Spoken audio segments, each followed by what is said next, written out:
अस्सलाम वालेकुम नाज़रीन, आज का सच के साथ मैं हूं नदीम हुसैन। पाकिस्तान की मईशत में यकलख्त बेहतरी की खबरें जो हैं वो आना शुरू हो गई हैं और ज़ाहिर है 4% के करीब जिस ग्रोथ का दावा मौजूदा हुकूमत ने किया है उसको चैलेंज भी किया जा रहा है और ये बात कही जा रही है कि ये बेस फैक्टर है जिसकी बुनियाद के ऊपर ये जो जीडीपी की ग्रोथ है इसके अंदर जो बढ़ोतरी दिखाई दे रही है उसकी बुनियादी वजह ये है। इसके अलावा ये बात भी कही जा रही है कि अगर 1 मिलियन टन गंदम का इजाफा जो इसमें दिखाया गया है उससे 7% ग्रोथ जो है वो बढ़ती है, लिहाजा इसका भी इसके अंदर अमल दखल है। दूसरी बात यह है कि गुज़श्ता बरस -5 पाकिस्तान की जो है वो शरह नमू थी, अब उसको माइनस करना है या जमा करना है। अब अगर माइनस करना है तो फिर इन दोनों फैक्टर्स को अगर ले लिया जाए तो शरह नमू जो है वो लगभग 3% के करीब जो है वो पहुंचती है।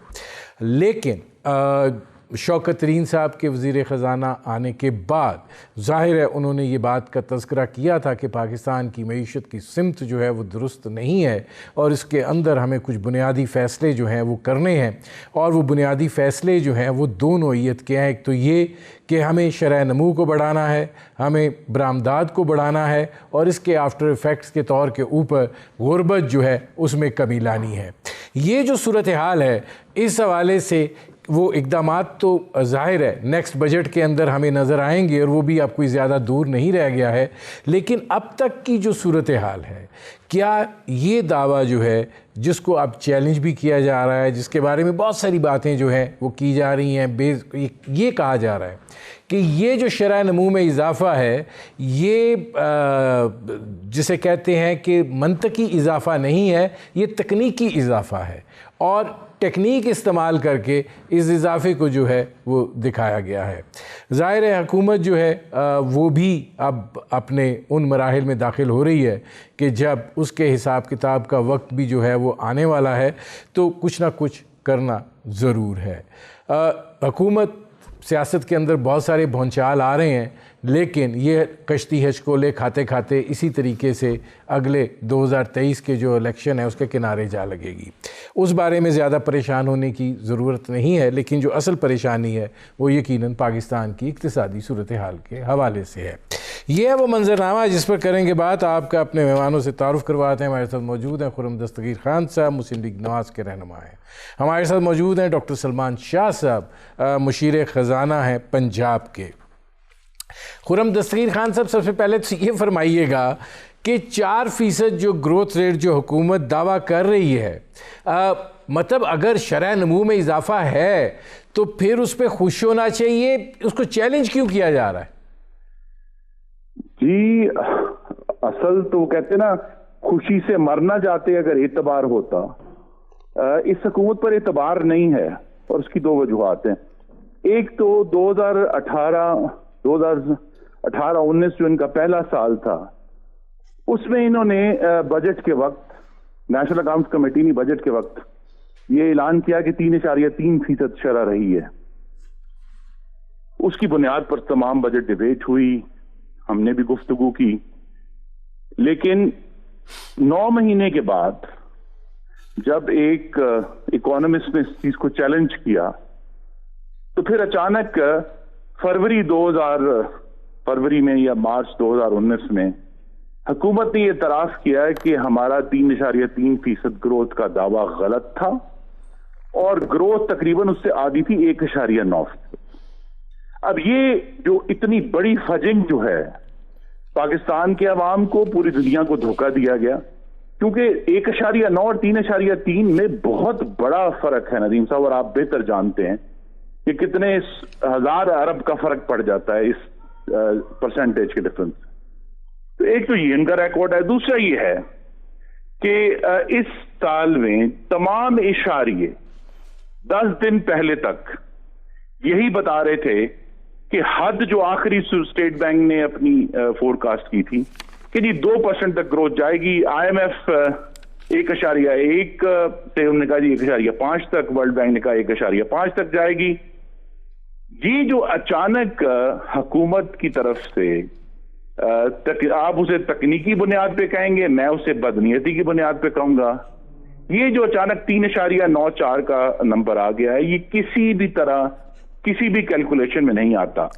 मैं आता हूं। एक चीज ऐड करते, देखिए गंदम का नंबर आपने कहा कि जी गंदम बहुत अच्छी हुई है, लेकिन साथ ही पाकिस्तान की तारीख के 14 सालों के बाद सबसे कम कॉटन प्रोडक्शन इस साल हुई, जो कि 57 लाख गांठें थी। यूजुअली पाकिस्तान की प्रोडक्शन 1 करोड़ 20 लाख, 1.25 1.30 होती थी। तो अगर हमें गंदम का बूस्ट भी आया है जिसकी वजह से अचानक ये 3.94 हो गया है, लेकिन कॉटन की भी तो रिकॉर्ड लो प्रोडक्शन हुई है, जिसने जो कि बहुत बड़ी हमारी एक्सपोर्ट क्रॉप है। तो किसी भी जो कहते हैं ना जी मंतकी नतीजे से ये 3.94% की जो फिगर है उस पर एतबार नहीं किया जा सकता। मैं आता हूं खुर्रम दस्तगीर साहब। अच्छा, इसमें अब शाह साहब ये बात कही जा रही है, जो इकोनॉमिस्ट हैं बड़े माने जाने, वो ये कहते हैं कि ये तकनीकी शरह नमू है और इसके अंदर आपने 1 मिलियन टन गंदम को ऐड कर लिया। इसमें जो है जो बेस फैक्टर है उसको आपने डाल लिया और बेस फैक्टर जो है वो बड़ा रोल प्ले करता है कि इस शरह नमू के हवाले से। तो ये दो बुनियादी वजूहात हैं जिस पर आपने एक वो क्रेडिट लेने के लिए ये शरह नमू 4% पे दिखा दी है। पहले तो ये तकनीकी और ये गंदम, इसकी जरा वजाहत करें, ये क्या है? जी, आई थिंक ये बेसिकली देखें, ये तो डेटा हर हुकूमत का चैलेंज करते हैं और होता रहता है, तो इसमें कोई बड़ी बात नहीं है। हर साल बजट के वक्त में ये एस्टिमेट्स आते हैं और उसके ऊपर जिन्होंने उसको एक्सेप्ट करना होता है वो एक्सेप्ट कर लेते हैं, जिनको वो रिजेक्ट करना होता है वो रिजेक्ट कर देते हैं, और ये सियासत इसके ऊपर ज़्यादा चलती है। लेकिन from our perspective as a government तो ये एक बहुत इम्पॉर्टेंट डेवलपमेंट है कि आपका प्रोग्राम जो है वो स्टेबलाइजेशन से ग्रोथ मोड में आता जा रहा है और बहुत से जो आपकी स्ट्रेटजीज थी वो कामयाब होती जा रही हैं। अब आपने बात तो ये है कि आपने देखना है कि क्या इकोनॉमिक जो एक किस्म का रास्ता है वो डिफरेंट रिफॉर्म्स और डिफरेंट पैकेजेस के ऊपर चल रहा है। पहले तो IMF प्रोग्राम है, IMF प्रोग्राम एक 3 साल का प्रोग्राम है, उसके अंदर बेशुमार चीज़ें हैं। उसके बाद कोरोना का आपने देखा कि कोरोना के वक्त में पेंडेमिक की जो इनिशिएटिव्स हैं वो हैं। जो कोरोना का पैकेज था वो तकरीबन 2 ट्रिलियन रुपीस का पैकेज था जो दिया गया था, तो इंश्योर के इकोनॉमिक डिस्ट्रप्शन जो है वो मिनिमाइज हो। नहीं, तो इसमें शाह साहब ये एक सवाल ले लें ताकि आपको वजाहत में मजीद वो हो। बात को मुकम्मल कर नहीं, सवाल आप ले लें ताकि आप उसको जरा कंबाइन कर लें उसके साथ। भाई जब मुकम्मल हो जाएगी तो दूसरा सवाल भी ले लेना जी। बात ये है कि 2 ट्रिलियन का आपने एक पैकेज दिया इंडस्ट्री को,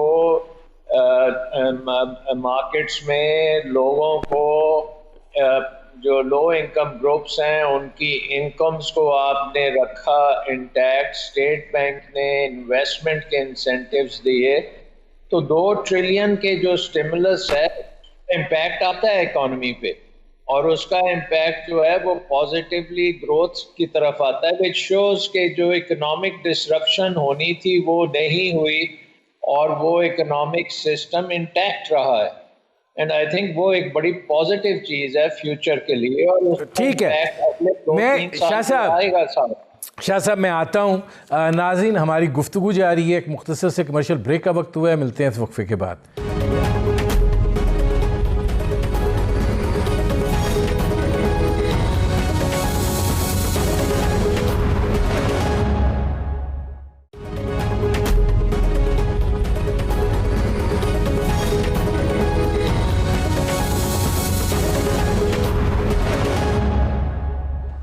वेलकम बैक। खुर्रम साहब, मैं शाह साहब से जो सवाल एक्चुअली पूछना चाह रहा हूँ मैं पूछता हूँ, लेकिन इससे पहले जो उन्होंने जवाब दिया है बुनियादी तौर पर देखने की बात यह है कि एक महीने के दौरान क्या ऐसी चीज़ रूनुमा हुई है कि हम इस्तेकाम से तरक्की की जानिब जो है एक महीने में इतने चले हैं कि ये जो पहिया है ये इतनी बरक रफ्तारी से घूमा है कि हम 0.5% से उठकर सीधे सीधे 4% पर आगे हैं। वो इसकी वजह ये बता रहे हैं कि हमने मईशत को जो है वो रुकने नहीं दिया, हमने वो 2 ट्रिलियन जो है वो इंजेक्ट किया और उसने रोल प्ले किया कि एक शरह नमू जो है उसका हसूल मुमकिन बनाया जा सके। और इसके अंदर एक चीज़ हम और भी कैलकुलेट कर लें, गो के गुज़श्ता बरस जो बड़ी सनतों की शरह नमू थी वो -10% थी, इस बरस पॉजिटिव 9% है। आप समझते हैं कि ये भी इम्पैक्ट आ रहे हैं, इस वजह से ये इस तरीके से कैलकुलेशन हो रही है? देखिए, इस हुकूमत ने वाहिद अगर कोई प्रो ग्रोथ इनिशिएटिव लिया है वो ये है कि पाकिस्तान के जो बड़े सनतकार हैं उनको बहुत ही कम शरह सूद के ऊपर गालिबन 200 कुछ अरब रुपए जो हैं वो दिए गए। उनके लिए तो ईद हो गई है, लेकिन पाकिस्तान के जो गरीब लोग हैं उनके लिए तो ये साल पिछले साल से भी ज्यादा क़यामत खेज था, क्योंकि इसमें भी जो थे कोविड की वजह से लॉकडाउन हुए हैं। और मैं फिर ये कहूंगा कि पिछले 10 दिन से पहले चाहे वो IMF था, चाहे वो वर्ल्ड बैंक था, चाहे वो फाइनेंस डिवीजन जो मिनिस्ट्री ऑफ फाइनेंस है, वो हर महीने अपना एक अपडेट इशू करते हैं। आखिरी अपडेट उन्होंने अप्रैल 2021 का किया हुआ है। उसमें ऐसी कोई इंडिकेशन नहीं है कि इतनी तेज शरह नमू हो रही है। स्टेट बैंक ने जो अपनी लास्ट रिपोर्ट की थी फर्स्ट क्वार्टर की 2020-21 में, उसके अंदर कोई इंडिकेशन नहीं है कि इतनी फास्ट ग्रोथ हो रही है। और ये आपके नाजरीन के लिए बताना जरूरी है कि ये जो 3.94 का नंबर आया है ये पहले 9 महीनों की परफॉर्मेंस पे, यानी मार्च 2021 तक का, जिसके अंदर कहीं से भी कोई इंडिकेशन नहीं थी बैनुल-अक़वामी तौर पर भी, दाखिली तौर पर भी, कि इतनी ज्यादा ग्रोथ हो रही है। इसलिए ये शक गहरा होता जा रहा है कि एक हुकूमत जो बिल्कुल डेस्परेट है अपनी बेहतर परफॉर्मेंस दिखाने के लिए, उन्होंने एक टेक्निकल बुनियाद पे, जिस तरह बेंजामिन डिज़रायली ने कहा था कि there are 3 kinds of lies, damned lies and statistics. उन्होंने स्टैटिस्टिक्स का इस्तेमाल करके ये एक गुड न्यूज देने की कोशिश की है। और दूसरा ये भी हम सबको मालूम होना चाहिए कि नेशनल अकाउंट्स कमेटी जो है वो चाहे ठीक है एक प्रिलिमिनरी एस्टिमेट देगी, लेकिन असल एस्टिमेट जो आना चाहिए वो पाकिस्तान इकोनॉमिक सर्वे का है, जो हम उम्मीद कर रहे हैं कि 11 जून को रिलीज होगा और तब हमें पता चलेगा कि एक्चुअल ग्रोथ क्या है। तब तक ये जो नंबर्स हैं ये बहुत ही मशकूक हैं। ठीक है शाह साहब, ये फरमाइएगा जो सवाल मैं आपसे ब्रेक पर जाने से पहले एक्चुअली पूछना जा रहा था। 7 अप्रैल को रिपोर्ट आती है वर्ल्ड बैंक की, उसके अंदर वो ये कहते हैं कि पाकिस्तान की शरह नमू 1.3% होगी। उससे ज़रा सा पहले IMF कहता है कि 1.5% होगी। अब हम मई में बैठे हुए हैं, एंड पे समझ लें एक महीना भी पूरा नहीं बनता है। इस एक महीने में वो कौन से, मैं आपसे अगर कहूँ कि वो कौन से तकनीकी फैक्टर्स हैं, चलें बाकी छोड़ दें, तकनीकी फैक्टर्स हैं जिसकी बुनियाद पे पाकिस्तान की शरह नमू 0.5% से उठ के तमाम मालियाती इदारों के अंदाज़ों को मलिया मेट करते हुए इस फिगर के ऊपर हम आगे हैं जो ये हमारे सामने है 3.94%। देखें, एक बात तो है कि वर्ल्ड बैंक हो या IMF हो, वो देखने की बात है कि उन्होंने किस वक्त का डेटा लिया है, और अगर उनका डेटा 9 महीने पुराना है या साल पुराना है या 6 महीने पुराना है और वो प्रोजेक्शंस अपने मॉडल में जो डेटा डाल रहे हैं तो उसके मुताबिक होगा। और आपको याद होगा कि जब हमारा IMF से प्रोग्राम था 2007 में, तो IMF की प्रोजेक्शंस तो थी कि हम 3-4% से ग्रो करेंगे और हम 8% पे ग्रो किए। हमारी इन्वेस्टमेंट जो है वो कई गुना ज़्यादा हो गई, रेवेन्यूज़ जो है वो बढ़ गए, हमारी रेमिटेंसेस जो थी उनकी प्रोजेक्शन से बहुत ज़्यादा हुई थी। सो ये कोई इतनी बड़ी बात नहीं है कि IMF का जो है डेटा वो आउट ऑफ डेट भी हो सकता है। अब दूसरी बात ये है कि हमारा जो इस वक्त डेटा है, इसमें आप देखें कि रेमिटेंसेस में बहुत तेज़ी है। इस वक्त के डेटे में हमने देख लिया है कि हमारी एग्रीकल्चर की 2 सक्सेसिव बड़ी अच्छी क्रॉप्स गई हैं। प्रोडक्शन भी लार्ज स्केल मैन्युफैक्चरिंग की बड़ी अच्छी आ रही है। टेक्सटाइल में बूम है इस वक्त, टेक्सटाइल एक्सपोर्ट्स इतने ऑर्डर्स हैं, इतने लेकिन शाह साहब, आई थिंक कि ये चीज़ें जो हैं ये सारी आपको लेनी चाहिए इसके अंदर। और नहीं शाह साहब, सवाल ये पैदा होता है कि आप बिल्कुल ठीक कह रहे हैं कि 2 क्रॉप्स अच्छी हुई हैं, एक क्रॉप बहुत ख़राब हुई है। आप कह रहे हैं लार्ज स्केल मैन्युफैक्चरिंग ग्रो किया है, बिल्कुल किया है, लेकिन गुज़श्ता साल मनफी 10 था, इस साल 9 है। तो कोई मैथमेटिक्स के असूल भी तो होते हैं ना, किसी चीज़ को आपने नापना है। जो इन्वेस्टमेंट प्रोग्राम है एक्सपेंशन करने का, वो भर गया है, अब उसको एक्सटेंड करने की जरूरत पड़ रही है। So I think things are moving fast and changing for the better.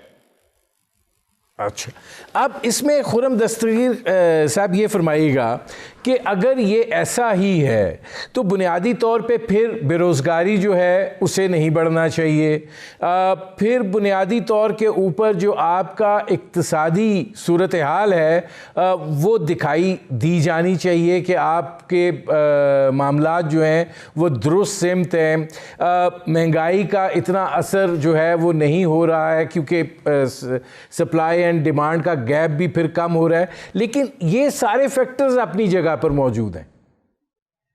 नहीं, एक तो देखिए ना, जो हमारे पास नंबर्स हैं खुद मिनिस्ट्री फाइनेंस ने रिलीज किए हैं कि जुलाई से मार्च तक जो लेटेस्ट नंबर थे 9 महीने, उसमें फॉरेन इन्वेस्टमेंट जो है वो 52.6% कम हुई, यानी आधी रह गई है पिछले साल के मुकाबले में, जो पिछले साल भी उससे साल से कम थी। तो जब फॉरेन इन्वेस्टमेंट इतनी डाउन है, आपके जो दूसरे इश्यूज हैं कि एग्रीकल्चर में एक मिक्स्ड परफॉर्मेंस है, हमें ओवरऑल इन्वेस्टमेंट का रेट भी बढ़ता हुआ नजर नहीं आ रहा।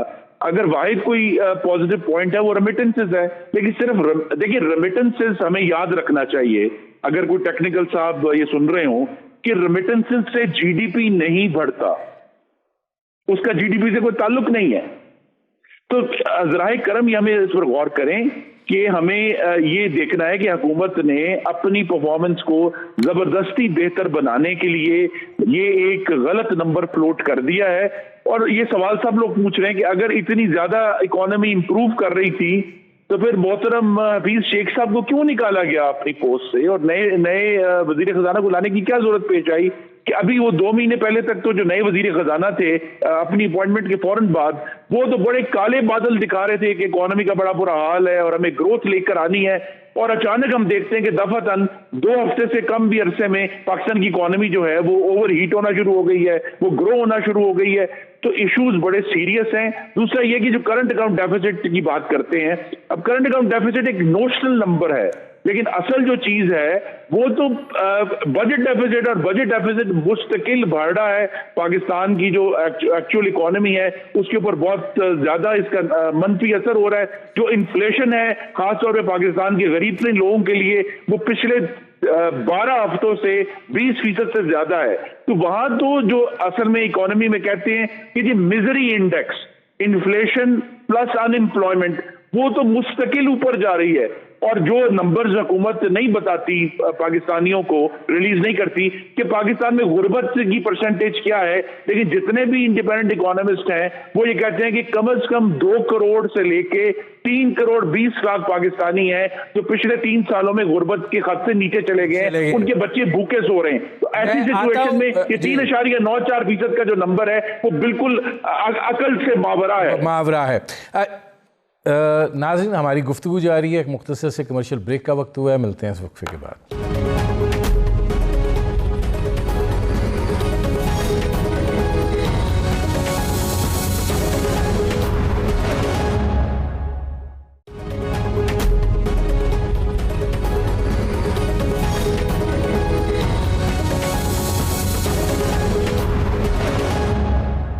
Welcome back.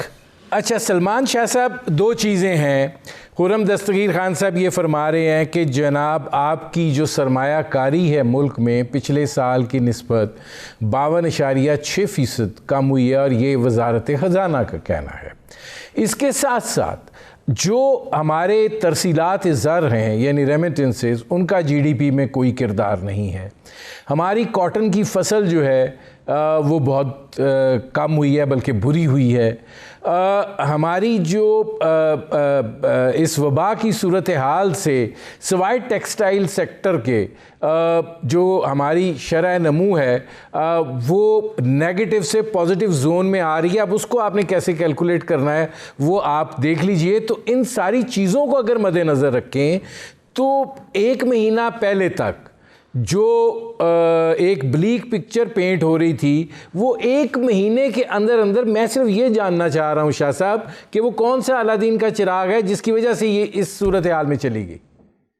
नदीम साहब, आपको परेशान नहीं होना चाहिए, ये एक महीने पहले की बात नहीं है। जैसे मैंने पहले भी कहा है, डिपेंड करता है कि जो भी अपना एस्टिमेट दे रहा है वो किस डेटे की बेस पे दे रहा है। तो अगर आप ये देखते हैं कि अरबों रुपया जो है वो रेमिटेंसेस में एक्स्ट्रा आया है, आप ये देख रहे हैं कि अरबों रुपया रूरल इकोनॉमी में गया है in terms of support prices और शुगर केन की जो उनको प्राइसेस मिली हैं, जो उनको गंदम की प्राइसेस मिली है। उसके साथ साथ जो स्टेट बैंक ने जो प्रोग्राम्स किए हैं, सारी इंडस्ट्री को एक किस्म का उन्होंने फ्लोट रखा है और उसको बेहतर किया है, इन्वेस्टमेंट की तरफ लेके गए हैं। तो ये बड़ी डायनेमिक चीज़ है, ये हर मिनट चेंज होता है और ये सारी चीज़ें सामने आपके आती जाएंगी। जैसे मैंने पहले कहा है कि हमारा जो मुश्किल वक्त है वो गुजर चुका है, क्योंकि मुश्किल वक्त वो था जब आप एक दिवालियापन में थे। आपने IMF प्रोग्राम लिया, 22वां प्रोग्राम था। IMF ने बड़ी सख्त प्रोग्राम आपको दिया क्योंकि उन्होंने देखा था कि पाकिस्तान कोई भी प्रोग्राम जो है वो मुकम्मल नहीं करता और पहले अप फ्रंट आपको काम करने पड़े, लेकिन वो हमने काम कर लिए और अब उसका नतीजा अब ये है कि अब आपकी स्टेबिलिटी है। रुपया 164 से 150 पे आ गया है। आपकी इंपोर्ट सब्स्टिट्यूशन हो रही है, आपकी एक्सपोर्ट बढ़ रही है, आपकी एग्रीकल्चर बढ़ रही है, आपकी सर्विसेज बढ़ रही हैं, आपकी मैन्युफैक्चरिंग बढ़ रही है। अब ठीक है, कई लोगों के लिए ये पॉलिटिकली बहुत नामुनासिब है क्योंकि उनका नैरेटिव जो है वो टोटली फेल होता जा रहा है। सो वो तो जाहिर है कि इसमें कीड़े निकालेंगे तो वो निकालते रहेंगे, तो इसमें तो कोई हमें परेशानी नहीं है। शाह साहब आता हूँ मैं। अब खुर्रम दस्तगीर खान साहब, शाह साहब ये फरमा रहे हैं कि थिंग्स, आपने उनकी बात सुनी है, वो कह रहे हैं कि नरेटिव आपका चूँकि अब कमज़ोर पड़ रहा है, मईशत को लेके आप टारगेट कर रहे थे लेकिन मुश्किल वक्त था, मुश्किल फ़ैसलों की वजह से हम अब निकल आए हैं और अब जो है वो बेहतरी का सिलसिला है और इसने आपके हाथ से हुकूमत के ऊपर तनकीद का सबसे मौसर हथियार जो है आपको निकलता हुआ दिखाई दे रहा है, लिहाजा इसलिए आप इस सारी सूरत हाल को चैलेंज कर रहे हैं। नहीं, हुकूमत के हम हमेशा शुक्रगुजार हैं कि वो हमें हर रोज को नया हथियार प्रोवाइड कर देते हैं। अब स्टेट बैंक ने जो है वो 3 दिन पहले पाकिस्तान की टोटल डेट एंड लायबिलिटीज के नंबर्स रिलीज किए हैं।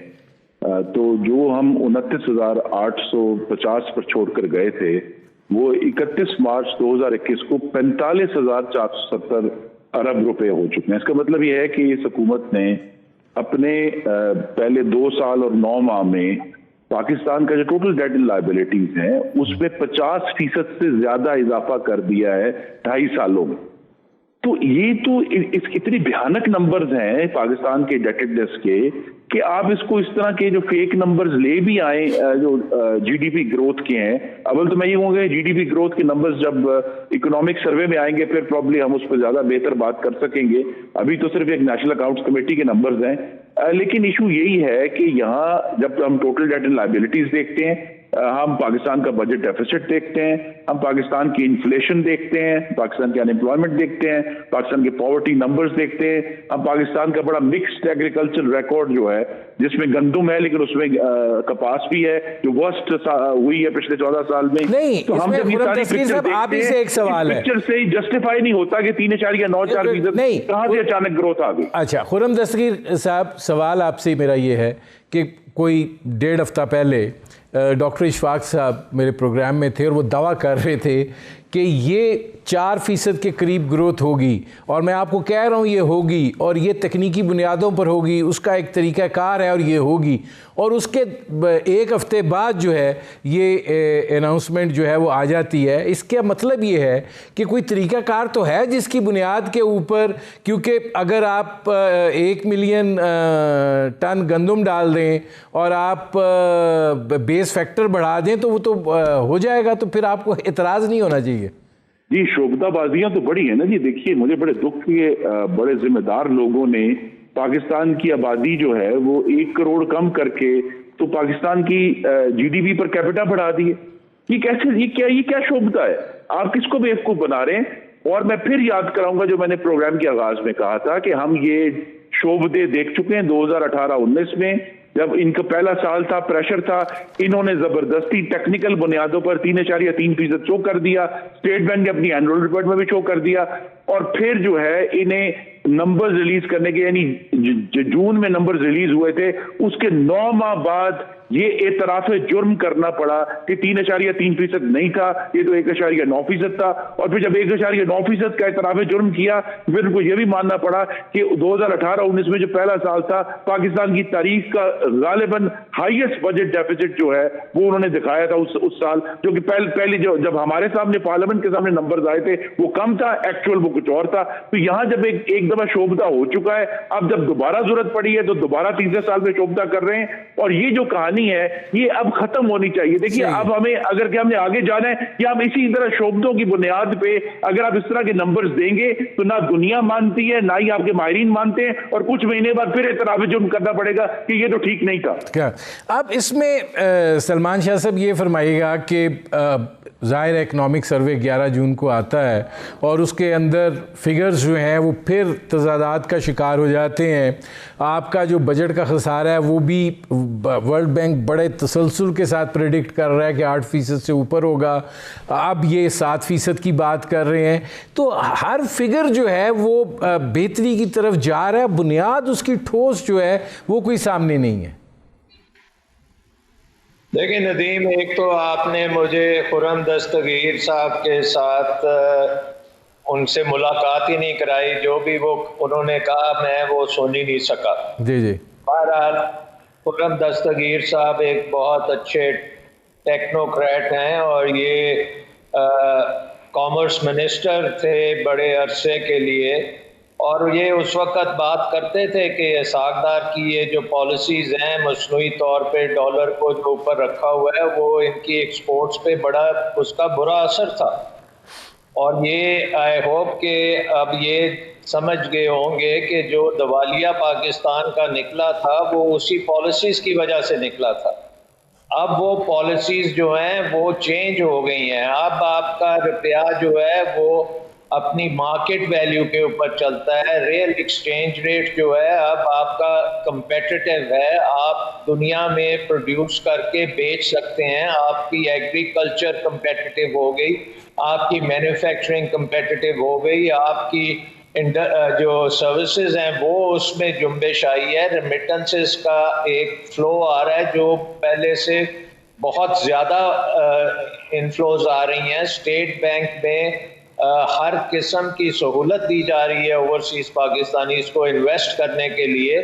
तो तमाम चीज़ें जो हैं वो रिफॉर्म्स की वजह से ये हो रही हैं, और अब ये आगे चल के इनका और इम्पैक्ट आएगा। आप क्विबल कर लें कि ये 3.94 नहीं है, ये 1.94 है या 2.94 है, लेकिन इन्वेस्टर्स को पता है जिनके पास इतने ऑर्डर्स हैं कि वो पूरे नहीं कर सकते, वो अपनी इन्वेस्टमेंट कर रहे हैं। हर जगह पे आप देखें उनको इंडस्ट्रियल प्लॉट्स नहीं मिल रहे, उनको जो शॉर्टेजेस हैं उस किस्म की शॉर्टेजेस आ रही हैं। तो सो आई थिंक एक बहुत पॉजिटिव नंबर्स हैं पॉजिटिव डायरेक्शंस में हम जा रहे हैं और ये इन्वेस्टर्स के लिए बहुत अच्छी बात है। ठीक है, उसके रास्ते में पॉलिटिकल दीवारें ज़रूर खड़ी करने की कोशिश की जा रही है कि कुछ लोगों की ख्वाहिश है कि पाकिस्तान की इकॉनमी जो है ये मत उठे, इनकी ख्वाहिश है कि ये इकॉनमी जो है गिर जाए और उससे इनको पॉलिटिकल फ़ायदा हो जाए, लेकिन ये इस तरह से होता नहीं है क्योंकि ये पॉलिसीज़ का एक नतीजा है और बड़ी अच्छी इस वक्त पॉलिसीज़ चल रही हैं। अब खुर्रम साहब, आखिरी मिनट है, इस्लाहात जो हैं उन्होंने किरदार अदा किया है और उसका नतीजा जो है वो अब सामने आ रहा है। जी, यही तो सबसे बड़ी संगीन मजाक है कि वो इस्लाहात तो हमें कोई नजर ही नहीं आई, सवाए ये कि बिजली की कीमत बढ़ा दो, गैस की कीमत बढ़ा दो, टैक्स बढ़ा दो, और जिस तरह मैंने शुरू में कहा कि वाहिद अगर कोई इन्होंने पॉलिसी स्टेप लिया है वो पाकिस्तान के सबसे बड़े इंडस्ट्रियलिस्ट को बहुत लो इंटरेस्ट रेट पे सैकड़ों अरब रुपए जो हैं वो उन्होंने दिए हैं। उसके अलावा तो हमें कोई इस्लाहात नजर नहीं आई, कोई रिफॉर्म नजर नहीं आया। क्या टैक्सेशन में कोई रिफॉर्म हुआ है? नहीं हुआ। क्या हम देखते हैं कि लार्ज स्केल मैन्युफैक्चरिंग में कोई नई इंप्रूवमेंट आई है? वो नहीं आई। तो जब कहीं भी एग्रीकल्चर में कोई नई सीड्स हो जिनकी वजह से नई इंप्रूवमेंट हुई, कोई नहीं आई। और जो इश्यूज हैं वो अपनी जगह पर खड़े हैं कि पाकिस्तान के लोगों की जो इकोनॉमिक मिजरी है वो बढ़ती जा रही है। तो इनके नंबर्स में तो बेहतरी नजर आ रही है, लेकिन पाकिस्तान के अवाम जो हैं वो गुर्बत और बेरोजगारी के अंदर सिसक रहे हैं। मेरे प्रोग्राम का वक्त ख़त्म हो रहा है। बहुत शुक्रिया खुर्रम दस्तगीर खान साहब, बहुत शुक्रिया डॉक्टर सलमान शाह साहब। नाज़रीन, आपने हमारे पैनल के शुरका की गुफ्तगू सुनी। अब तक के लिए इतना ही, इजाज़त दीजिए। अल्लाह हाफ़िज़।